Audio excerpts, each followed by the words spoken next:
out there in Montgomery. Greeting to all you Bears and Lions. I'm Steve Meeker, and we're here today with Dr. Heath Morrison, ready for a new school year. Happy New Year. Happy New Year. So, Dr. Morrison, looking back at the last year, what are you most proud of ISD? You know, I think a lot of people would just like to turn the page and not think about last year, but I really, there's so many things that I'm going to always remember about last year. First of all, just the way that the district and the community welcomed me as the new superintendent. I'm always going to be very grateful for that. Right. It was a tough year. It was a challenging year. It was an unprecedented year. I think we all had to learn some things, get out of our comfort zone. But you know, when I think about our mantra of subject to change, and we did that starting off the year with remote and then quickly having our phased in approach and bringing all of our students back 95% and having that be one of the highest in the state with one of the lowest quarantining rates in the state. There's so much to be proud of our district, of our employees, of our community, of our students. And so I'm very grateful for the way we all went through that. And our board president, Matt Fuller, recently was making some remarks to our administrators at a meeting that we were having this summer. And he said, you know, I just got off of a phone call with other board presidents, and it just felt like they were surviving the whole year. And he said, you know, we didn't just survive, we thrived. Made some waves, didn't we? We did a lot of positive things. You know, we had employees and students getting state and national honors. Our graduations were incredible. Right. You know, our sports teams were doing excellent things. Our fine and performing arts were doing great things. And so we didn't just survive the year, we really did some amazing things. And so I hope all of our employees feel an immense source of pride, and I'm really, really proud and very grateful for the resiliency of our school district. Well, very good. Now, so what are some things that you're most excited about as we start a new school year, 2021-22? You know, I suspect I'm a lot like you. You know, I get really geeked up and excited about the start of each school year. It is a happy new year for us. And so, you know, I think about the fact that unlike last year, we had to start planning that we were going to be on remote. We're starting this year for in-person, and we're starting the year with a convocation, and we're bringing our folks together. And that's really how we got through last year together, and that's how we're you know, thinking about the future is how do we do this as Bears and Lions, but one Montgomery ISD. And so we get to start in person. That's great. We've got a brand new strategic plan that we spent all of last year formulating, and so we're launched that plan formally to start this year. And there's just a lot of exciting things happening. We have a new Department of Instruction that I hope is going to be a huge support to our employees and our teachers. There are great things happening in technology. I can't wait for people to start finding out that there's things that they've wanted to be able to have access to that all of a sudden they're going to. All of our employees, all of our teachers now have new laptops, and that's great. We're going to have a brand new website. And so there's just a lot of things that I hope will feel as a support for all of our employees as we get ready for this new year. Very good. You know, it always happens with me. For 40 years, late July, early August, I always have a dream that suddenly I'm not prepared for the first day of school. But, you know, and I always think, I'm always so prepared. How did that happen? Yeah, I can't imagine you not being prepared, Dr. Meeker, that's for sure. Well, now let's get to what's on a lot of people's minds. With the spread of the Delta variant of COVID, there are sure to be parents and staff that have questions about our health and safety protocols this year. Can you talk to us some about the policies the district is going to be implementing as it relates to COVID? Yeah, you know, as much as I think we all hope that we would start to be able to get past that pandemic, we're seeing rising infection rates across the country and the world, and so we have to be as diligent on that as we were last year. And as the case with anything that can cause a safety risk to our students and staff, we just have to take every precaution that we can. There are some things that are going to be different. You know, we did start off last year with remote. We don't have that option anymore. No remote. And so we're going to start fully in person. Also, one of the most noticeable things right away is that last year masks were required for grades 4 through 12, and this year masks are optional by the governor's decree and also our board's action in the spring of last year. So let me just start off with masks being optional. We have to make sure that in our schools and our school district that we create a culture that really it is a choice. And if staff and students choose to wear masks, we have to respect that, make them feel comfortable. If students or staff choose not to, we also have to recognize that choice. But we want everybody to make the choice that's right for them and have everybody have a culture that respects that. Exactly. Some other things will be that if an employee or a student were to test positive, we are still required to notify the Montgomery County Health Department, and we will be requiring those students and staff members to stay home as we did last year. One of the things that we're doing that's different than some school districts is we're going to extend 5 additional days of leave for employees in consideration of that situation. And so I hope our employees will be comforted by that. And then because without masks, as much as we had the conversation of can you do any elements of contact tracing, it really becomes problematic. And so what we're going to do this year is we've really refined our tracker to be much more sophisticated and provide much more information than even it did last year. And so parents and staff members will be able to get a daily update on that tracker and then follow up with the school if they have any specific questions around the safety of their students or particular staff members. So again, like last year, we'll have to monitor everything. We're constantly be trying to make the best decisions to keep students and staff safe, but it's a challenge that has not gone away, that's for sure. Just to reiterate, though, remote instruction is not an option this year. Yeah, a lot of school districts, including ours, at least asked for consideration of having some opportunities to continue that if we chose to do that, but the state did not fund it and provide the statutory authority for us to be able to do it. So all of our students will be back, and we'll welcome all of our students for in-person instruction for this school year. Bring them on. Bring them on. You've spoken about the importance of the new strategic plan previously and why it's so important to the district. How does it impact individual employees? I love that question. I hope all of our employees felt like they had an opportunity to participate in the creation of the plan. It wasn't my plan or the board's plan. We cast this wide net, and we really tried hard to get as much involvement from parents and students, community members, and all of our employees, teachers and those that support teaching. So I hope our employees feel like they had voice and say in the creation of the plan. When you look through the 5 goals, the first one being around academic achievement, I hope people are going to notice that there is a new Department of Instruction. We are a teaching and learning organization, so the fact that we didn't have one before is something that was really challenging for people to understand. So that that division is going to help everything from helping really quality professional development, job-embedded professional development that employees have voice in. It won't be one and done. It will be ongoing. And we're very excited about that. We want to look at how we do benchmarks and to make sure that benchmarks make sense and that the data comes back to our employees and our teachers so that they can use it. And sometimes I know that last year was a concern. Again, exciting things with technology to create more digitally rich environments for technology and digital learning, but where teachers get professional development that they're asking for. We're going to make this huge commitment to CTE. We want to have great CTE programs to match the college preparatory programs that we have. In Goal 2, there has to be a focus on safety. And we were just talking about health safety, but there's also all the safety issues that were there before COVID that I think school districts across the country maybe got a little lax with last year. We need to come back and make sure that we are being very diligent to keep our students and staff safe. Then social emotional safety as well. And so we've added additional counselors at the secondary level. So that's going to be a commitment. The third area around efficiencies and being good fiduciary officers of taxpayer dollars.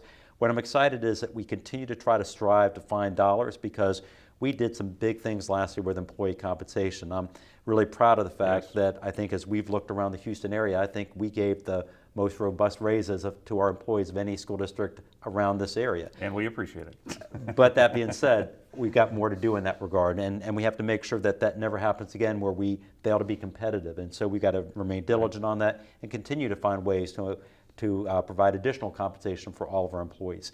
In Goal 4, we got to really make sure that we've got great systems for hiring, transparent systems for hiring, retention, that we really keep that top of mind. We've got great employees. We don't want to lose them. And we are going to do a lot around creating a culture of respect that I know you want to ask about a little bit later. And then in our 5th goal, it really is, I hope our employees will continue to see that commitment around internal communications, external communications. We're going to have a new tool that will help with that called Let's Talk, so we're excited about sharing that. As I said, brand new website. So I hope all of those aspects of the strategic plan and many, many more our employees will see and feel and be a part of. Very good, very good.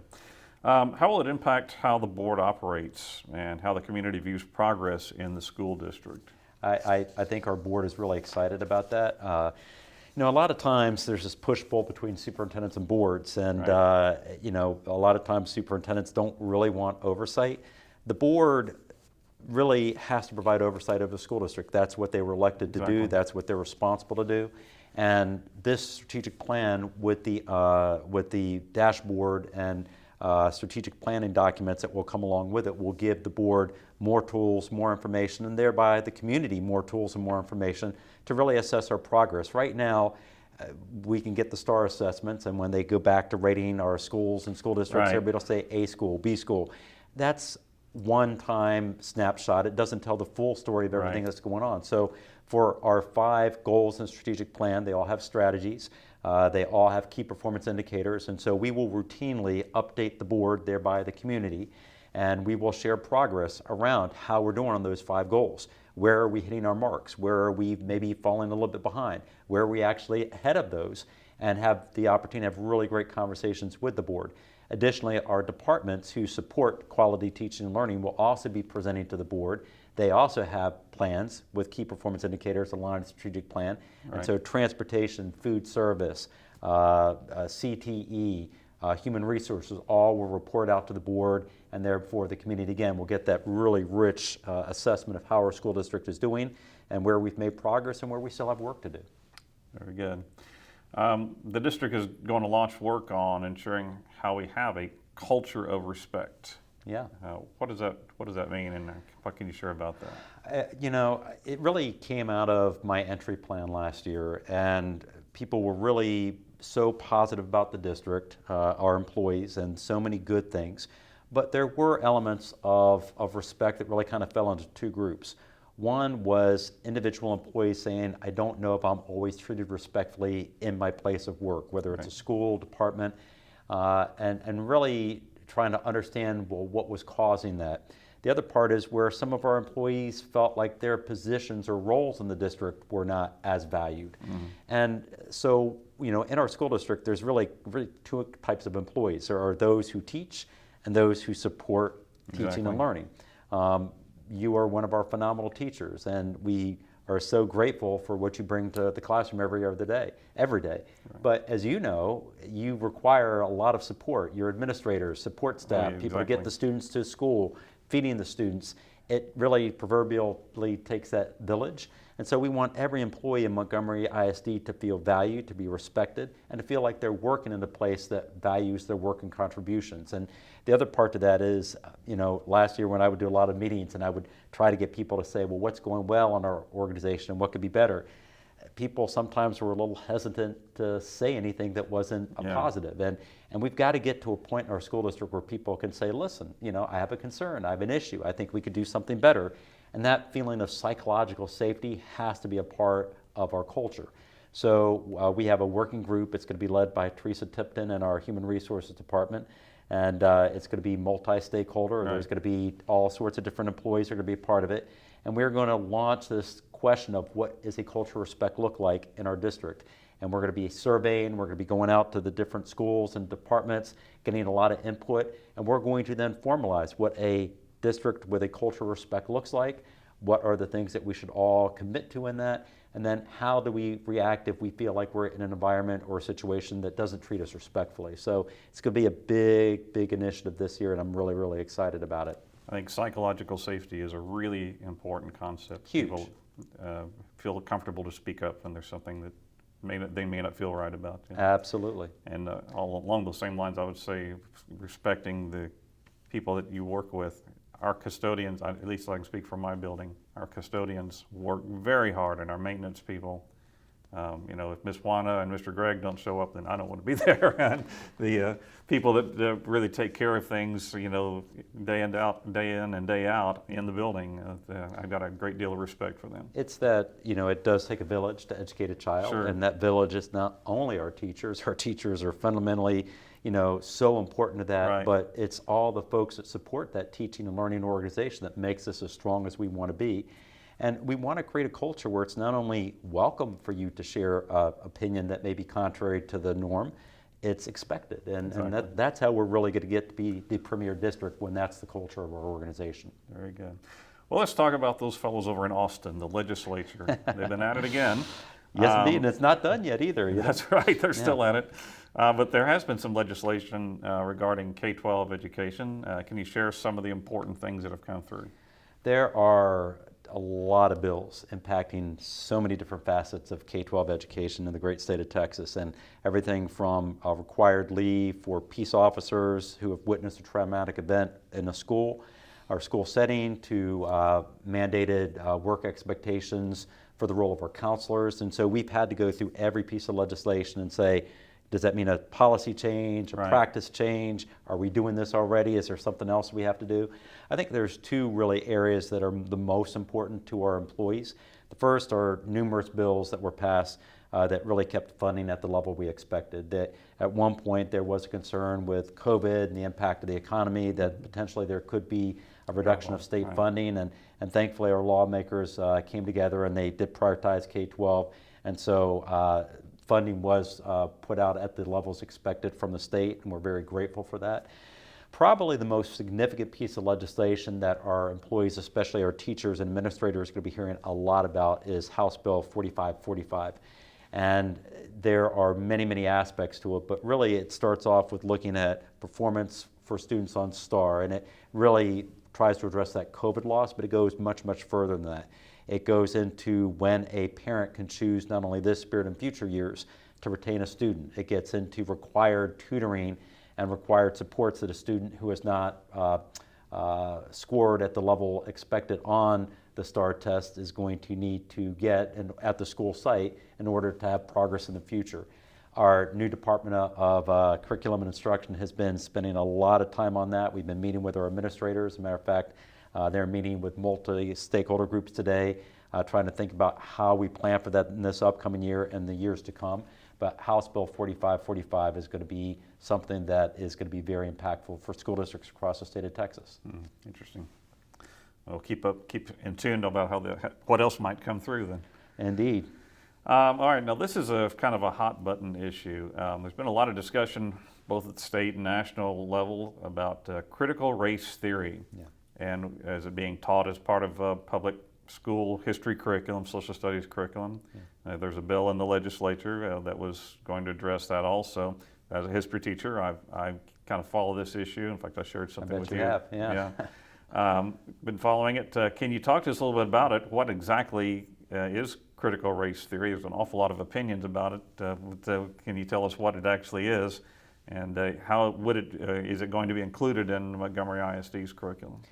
Yeah, so it's actually, I think, easier to talk about what it's not than what it is. And a lot of people are like, is this something that's new? And really, it's been around for 20 or 30 years. Yeah. And it really started off, I think, with law schools looking at legal underpinnings around organizations, looking at perceived issues of racism. But what it's not is a curriculum. And so I can say with absolute certainty, critical race theory has never been taught at Montgomery ISD, and it is never going to be taught at Montgomery ISD. And for anyone that's concerned about that, you know, they also, as you said, in the legislature, the governor of the legislature passed legislation making sure that that was the case, not only in Montgomery ISD, but all Texas schools. And there's additional legislation that's being proposed in special sessions that are going to go even further than that.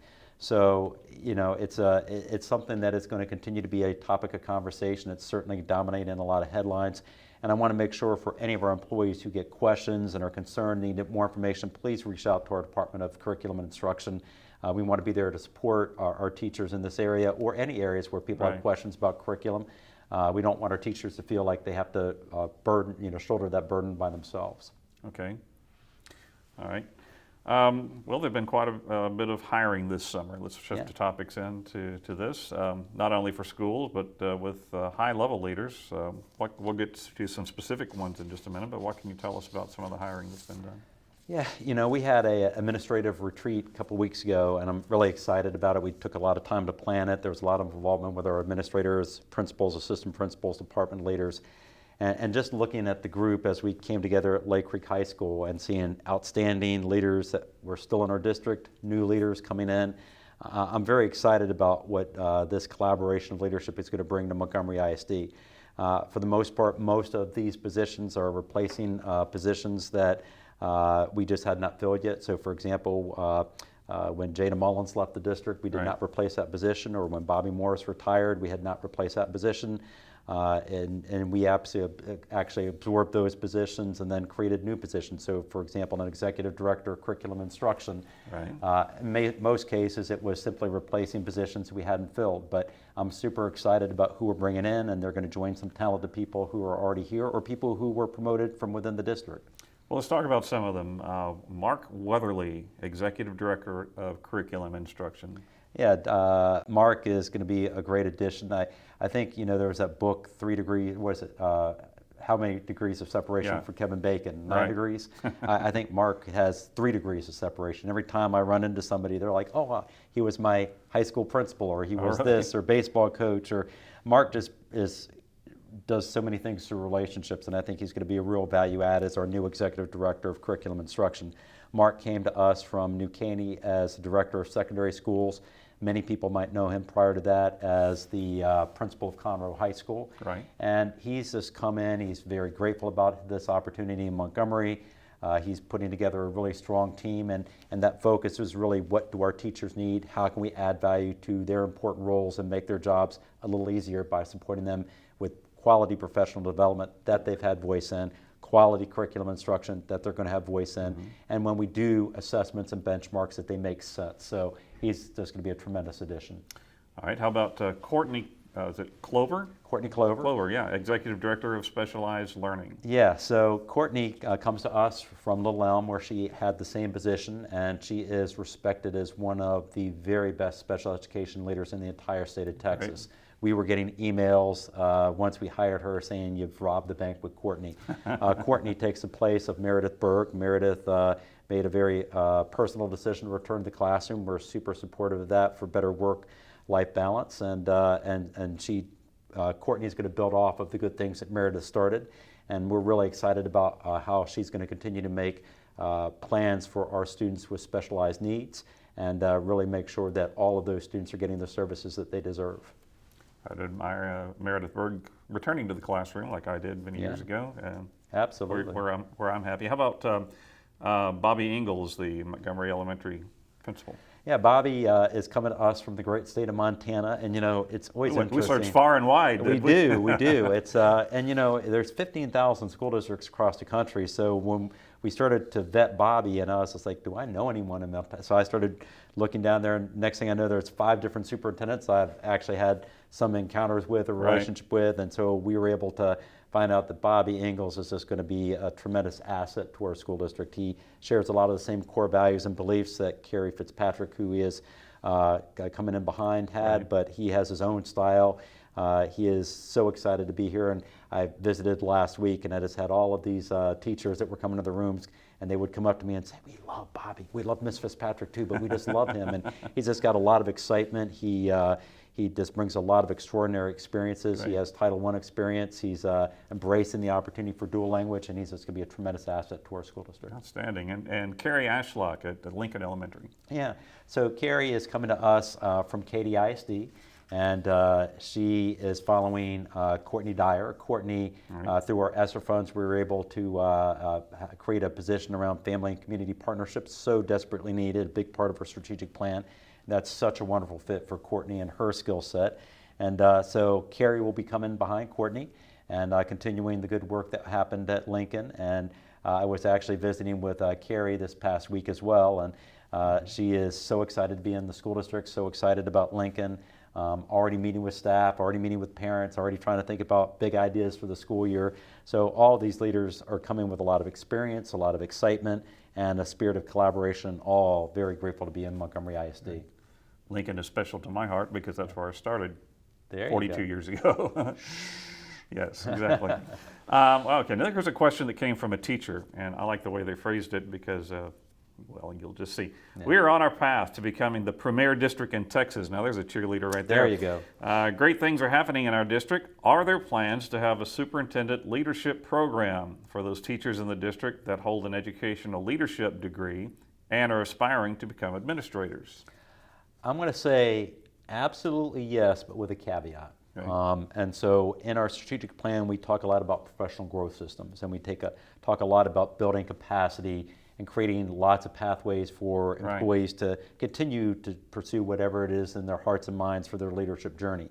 And so we are going to create a program. We are going to announce that soon for anyone with an administrative degree who does want to get into administration, but also may want other leadership opportunities that are not necessarily an administrator. Very fortunate, I married my best friend, and we are still together for quite some time, and she's a 3-time national board certified teacher.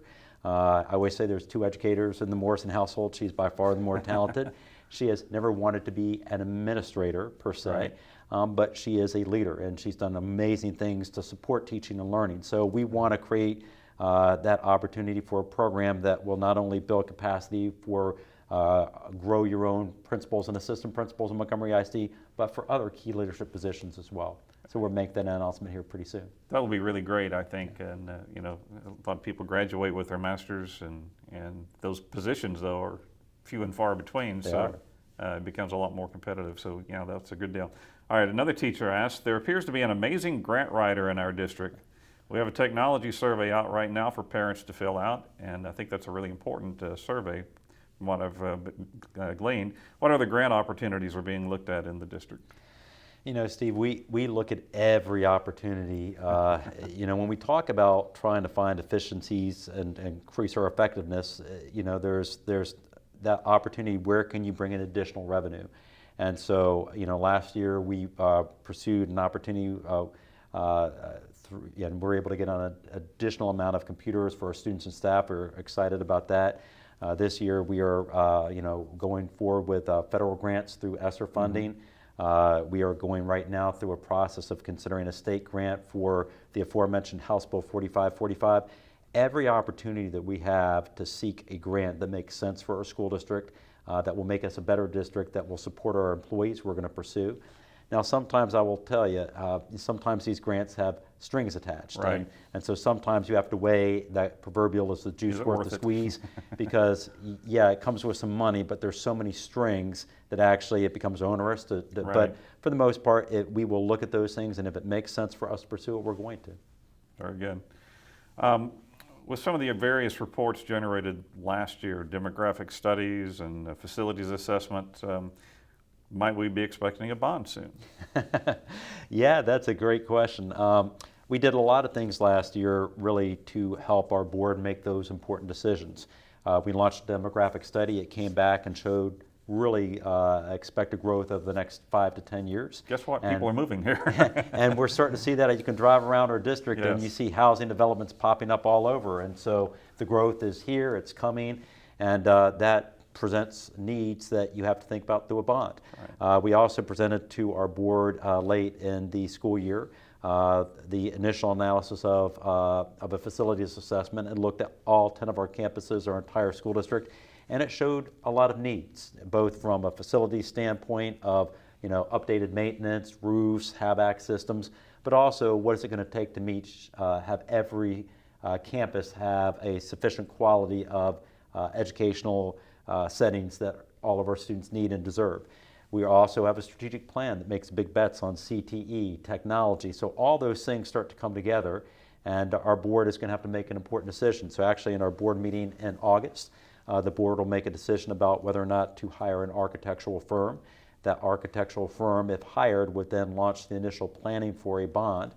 And if we choose to go forward with a bond, then we would be doing that in May of 2022. So it could be something in the works. It could very much be something in the works. Okay. Have to stay tuned, though. Stay tuned. Stay tuned. Stay tuned. Okay, well, are there any final words that you would like to say to our staff, students, parents, as we begin this new year? Yeah, you know, and it really is kind of that concept of a new year. I hope every employee does. I know you do it, I do it, really, where you do look at the year that was, as we talked about at the beginning, and then you start to look at the year ahead, and just like New Year's Eve, you start to make resolutions. And so I think we all do that on a personal level. How do we want to be the best teacher, support staff, bus driver, cafeteria worker, administrator, superintendent, because that's what our kids in this community deserve. And then how do we do it together? And this year, as we come back in for in-person instruction. We're still going to be dealing with, the pandemic, but I think there's a real excitement for where we're going, and we have a brand new strategic plan. So it really is about one path that we're going to go on, but we're going to do it together. And yes, we're Bears and we're Lions, but we're Montgomery ISD, and let's all come together, and we can be super proud of our colors and our school spirit. But we come together as one family in service of kids, and I don't know if it gets better than that. Very good. You got to travel a little bit this summer. Your daughter in Oregon? Dropped my daughter off at law school, so we took a little journey out there to the Great Pacific Northwest to drop her off at the University of Oregon, and made a couple of side swings, stopped off in Albuquerque, the Grand Canyon, and but beat the heat. I think you got caught up in it. I was there when it was hot. Yeah, Portland. well, I'd say good plan on our part. I think we just got lucky. Very well. Well, we're grateful, Dr. Morrison, and we're grateful for all of you watching. And have a great school year, all you Bears and Lions. We'll see you next time. Happy New Year.